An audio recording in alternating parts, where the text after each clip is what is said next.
안녕하세요. 에, 오늘은 성경에 대해서 세 번째 시간을 같이 갖도록 하겠습니다. 성경은 어떤 책인가? 첫 번째 우리가 얘기를 했죠. 성경은 역사다. 그분의 역사다. 이렇게 얘기를 했습니다. 그 다음에 성경은 두 번째 얘기가 뭐냐면 이야기다. 그분의 이야기다. 이렇게 얘기를 했습니다. 이 역사하고 이야기는 아주 재미있죠. 역사를 보면 얼마나 즐겁고 그리고 공부하고 싶고 또 역사의 흥미로운 그런 거를 우리가 생각해 보면 역사적 관점으로 우리가 성경을 본다는 건 상당히 의미 있는 거고요.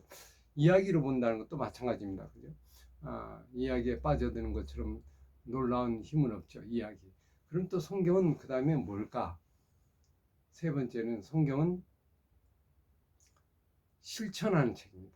성경은 깨닫는 책이로 끝나면 성경이 아닙니다. 많은 사람들이 성경을 깨닫기만 하고 지식으로 얻고 교훈을 얻고 이런 부분으로 생각을 합니다만 성경은 사실 실천적인 책입니다. 실천을 위한 책이에요. 성경이 예수님께서 하신 말씀 가운데 사람이 듣기만 하고 실천하지 않는 자는 어리석은 자라 그랬어요. 성경은 읽고 지켜 행하기 위해서 성경이 기록되었고 성경이 우리에게 주어졌습니다. 그렇기 때문에 실천하지 않는 성경 공부, 성경 어떤 읽기, 성경 듣는 건 의미가 없습니다. 뭐 아무리 많이 깨달으면 어떻게 돼요? 많이 알았고 도를 깨닫고 교훈을 깨닫다 해서 자칫하면 교만해지고 자기가 대단한 걸 얻은 거냐 이렇게 생각하잖아요. 그래서 남에게 자랑하고 내가 이런 깨달음이 있었다, 이런 것이 있었다 이렇게 얘기하지만 사실 그게 목적이 아니에요. 성경은 거기에 머물게 되면 의미가 없습니다. 그런 일반 책과 거의 비슷한 거죠. 그러니까 우리가 자꾸 성경 공부하면 공부한다는 생각 때문에 사람들이 좀 오해하는 소지가 있죠. 성경 공부하면 지식이 높아지고 또 지식이 커지고 우리가 머리만 커진다 이렇게 생각하는 것은 공부라는 의미를 잘 이해를 못해서 그렇습니다. 성경은 공부하는데 성경은 실천을 위한 책입니다. 실천, 행하기 위한 거죠. 행함이 없는 믿음은 죽은 믿음이다 그랬는데 뭐든지 그렇잖아요. 우리가 아무리 많은 걸 얻어도 그걸 삶으로 살아내지 못하면 아무 의미가 없죠. 우리 그것이 우리에게 독이 되죠. 아는 것이 독이 되고 지식이 독이 된다고 볼 수 있습니다. 그렇게 보면 성경도 실천을 위한 책이다 하는 걸 먼저 정리하고 들어가시면 좋겠어요. 성경을 가지고 뭐 도구로 써먹기 위해서 어떤 활용하기 위해서 이렇게 있는 것도 그것도 잘못된 거고요. 성경을 깨닫기 위해서 뭔가 깊은 지혜를 얻고 거기에 들어가서 어떤 통찰을 얻고 깨달음을 얻고 거기만 머물게 되면 그것도 역시 성경을 아직 본질적으로 들어가지 못한 겁니다. 성경은 행하는 책이다. 그리고 그대로 살고 지켜서 행하는 책이라는 걸 먼저 전제하고 성경을 읽어야 됩니다. 그래서 성경을 읽다 보면 전부 지켜 행하는 쪽으로 포커스가 되어 있습니다. 특히 구약 성경은 말씀을 지켜 행하라 하는 내용이 계속해서 반복해 나오거든요. 그래서 사람들 마음속에 자꾸 읽다 보면 이걸 행하지 못하는데 이걸 어떻게 행하나 이러면서 거기서부터 이제 좀 스트레스를 받게 되고 거기서 좀 어렵다고 느껴지고 하는 거죠. 성경이 어렵다는 얘기는 이해가 안 돼서 그렇다기보다는 그를 실천하기가 어려우니까 결국 그것이 성경이 어렵다고 느껴지는 거예요.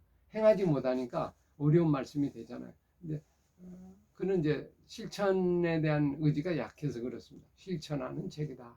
이걸 먼저 전제하고 좀 읽으시면 좋겠어요. 또 어떤 분들은 성경을 좀 사용하기 위해서 써먹기 위해서 뭐 남에게 자랑하기 위해서 물론 어느 정도 뭐 필요는 합니다만 그것이 목적이 아니다. 성경은 실천하는 책이다 하는 걸 먼저 생각하고 성경을 들어가시면 좋겠습니다. 이제 그렇게 보려면 성경 자체에 보면 성경 자체 구조도요. 실천을 위한 책으로 구성이 되어 있습니다. 성경이 여러분 어떤 책입니까? 어떻게 구성이 된지 아세요? 어떤 이야기가 구성이 됐을까? 그냥 나열식으로 쭉 그냥 이스라엘 역사 이야기를 쭉 역사책 기록하듯이 이렇게 기록한 것이라고 생각하면 그건 오해예요. 역사지만 이야기지만 행하는 책이기 때문에 이 성경 전체 책은 행하는 구조로 되어 있습니다. 66권이거든요. 66권이 일종의 66권의 책이 한꺼번에 모아있는 도서관 같은 그런 책이 성경입니다. 여기 이제 책 뒤에 보시면 이렇게 책들이 나와 있잖아요. 그럼 이게 66권이 쭉 있는 거예요. 66권이 있어서 그러면 앞에는 창세기, 아니 모세오경, 여기는 역사서, 예언서, 시가서, 성문서. 그래서 그 안에 이렇게 들어있는 이런 책의 모습이 구성이 되어 있습니다. 그러니까 지금 방금 여러분에게 보여드린 이 지금 제 책장을 생각하시면 이해가 될 겁니다. 맨 위쪽에는 예를 들면 원리, 역사서, 모세오경이라고 하는 창세기, 출애굽기, 레위기, 민수기, 신명기 5권이 그 위에 쭉 있고요. 그 다음에 그 원리에 따라서 해석, 그걸 어떻게 실천하고 있는가, 이스라엘 역사를 통하여 그를 예를 들면 살펴보는 거, 정말 이걸 제대로 지키고 있는가 안 하는가를 실제 한번 해봐야 되잖아. 이게 역사 속에서, 그래서 역사 이야기가 여호수아부터 가나안 땅에 들어가서 있었던 이야기가 쭉 역사서 에스더까지 역사서가 쭉 나와 있습니다. 그리고 그 역사서를 통해서 이스라엘 백성들이 제대로 살았냐 못 살았냐를 점검을 해야 되잖아요. 분열왕국이나 이스라엘 왕들이 대부분 하나님 말씀대로 원리대로 살지 못하고 인간의 방법대로 살았습니다. 그래서 이제 패망하게 됐는데, 그 패망하게 된 요인이 뭔가, 그걸 누가 해석을 해줘야 돼요. 이래서 잘못됐다, 이게 그릇된 거다, 이렇게 살면 안 된다, 다시 돌아와라, 회개하라. 이제 그러면서 그 하나님의 메신저 역할로 이거를 해석해주는, 그죠? 구체적인 메시지로 그 잘못된 걸 지적하고 해석해주는 그 책이 예언서예요. 여기 예언서. 여기 이제 세 번째 칸 예언서라고 보시면 되겠어요. 그 예언자들이 그때그때 어려운 순간마다 나타나서 그 이스라엘 백성들의 왕들에게 특별히 그 이야기를 전해주는 겁니다. 그러면 촉구하고 회개하고. 근데 보통 왕들이 이거를 받아들이질 않는 거예요. 그러면서 결국 선지자들이 고난을 당하고 어려움을 당하고 죽게 되고 감옥에 갇히고 이런 일들이 계속 생기게 됩니다. 이 선지자, 예언자. 그 다음에 이제 맨 마지막 부분에는 뭐냐면 이 실천입니다. 그래서 실천에 대한 책이 시가서, 성문서라고 그러죠. 시편, 잠언, 전도서, 아가, 뭐 욥기, 이런 것들이 이제 시가서에 나오는데, 이거는 실천적인 어떤 삶을 제시한 책입니다. 다윗이 또 솔로몬이 또 여러 가지 성경의 인물들이 어떻게 살았는지 그 말씀대로 살았던, 기도하는 거, 찬송하는 거, 그 다음에 실제적으로 삶 속에 적용하는 거, 또 인생의 교훈, 잠언의 어떤 교훈들, 그리고 고난과 역경 속에 어떻게 믿음을 지켜나가는가, 그리고 이해 못하는 고난이 왔을 때 어떻게 하는가, 어떻게 하나님을 사랑하는가, 하나님과 인격적인 교제를 가지고 결국 신랑과 신부가 만나듯이, 예를 들면 그렇게 결혼 생활을 하듯이 어떻게 좋은 결혼 생활을 할 수 있는가 하는 것처럼 하나님과의 우리의 만남을 아가서라는 걸 통하여 같이 이어 풀어가고 있고, 인생은 어떤 인생이다, 살아보니까 다 헛되고 헛된 거다, 이런 거를 이제 알려주는 것이 전도서 같은 책이거든요. 잠언의 인생의 교훈들이 있다, 여러 가지 짤막한 교훈들인데 그 법칙과 원리대로 살면 하나님의 복을 받고 그렇지 못하면 결국 패망하게 된다는 것이 잠언서에 이제 많이 나와 있단 말이에요. 이런 이제 이야기들을 모아서 이게 성문서, 이제 시가서라고 보는 거죠. 그래서 이렇게 4단계로 이렇게 구성이 되어 있습니다. 그러면 성경은 도서관으로 따지면, 예를 분류로 따지면 01 분류, 02 분류, 03 분류, 04 분류, 역사, 과학, 철학, 뭐 이렇게 도서관이 이렇게 분류가 되어 있잖아요. 분류표. 그런 식으로 성경이 하나의 거대한 도서관으로 생각을 하시면 되겠습니다.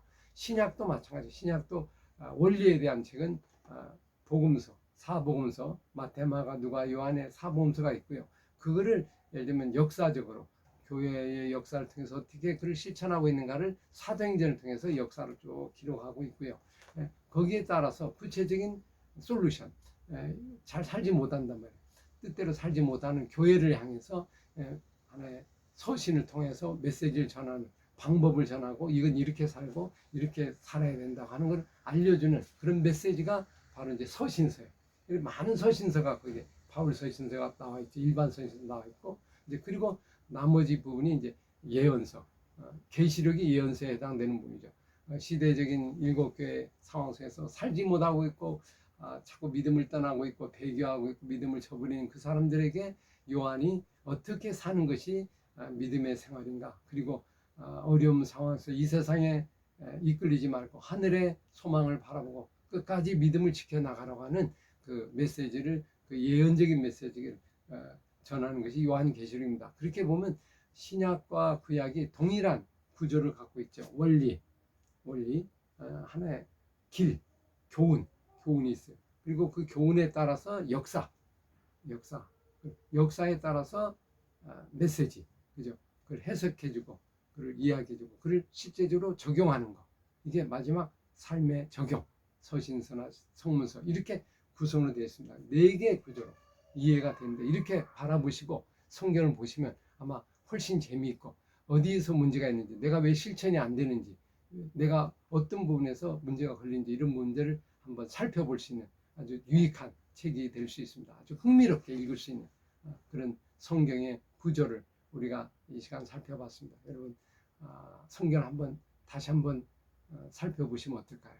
참 어느 책보다 즐거운 흥미로운 책을 저와 여러분이 함께 좀 같이 나가보는 시간이 되면 좋겠습니다. 예, 오늘 성경은 실천을 위한 책이다 하는 것을 염두에 두시면서 성경을 한번 읽어보는 여러분의 시간이 되면 좋겠습니다. 예, 감사합니다.